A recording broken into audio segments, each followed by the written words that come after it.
Zee 24 तास एक पाऊल पुढे। ठाण्यात लकी कंपाऊंडमध्ये बिल्डिंग कोसळून झालेल्या दुर्घटनेत 45 जण ठार झाले।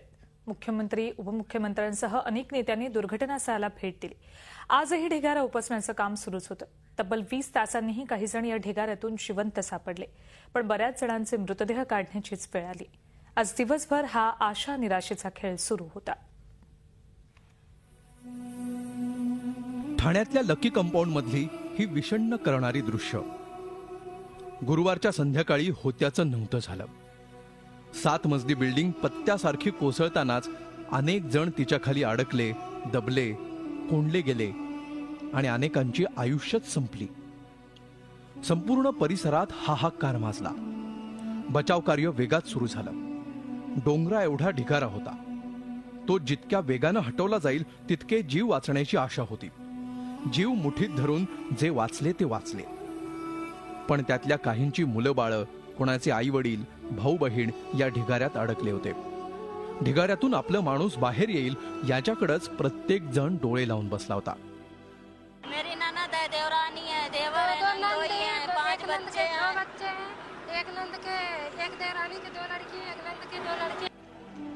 दुर्घटनेच्या तब्बल 18 तासांनी एक चिमुकली ढिगाऱ्याखाली जिवंत सापडली।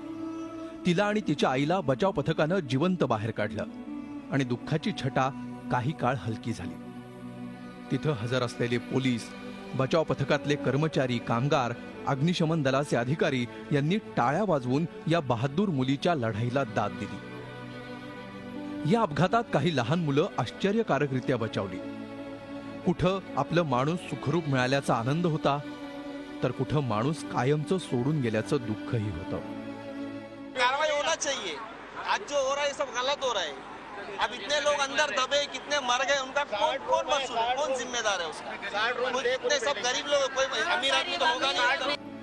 दुर्घटनास्थळी मुख्यमंत्री पृथ्वीराज चव्हाण, उपमुख्यमंत्री अजित पवार आणि गृहमंत्री आर पाटलांनी भेट दिली। तिघांनीही इमारत कोसळल्याच्या ठिकाणाची पाहणी केली।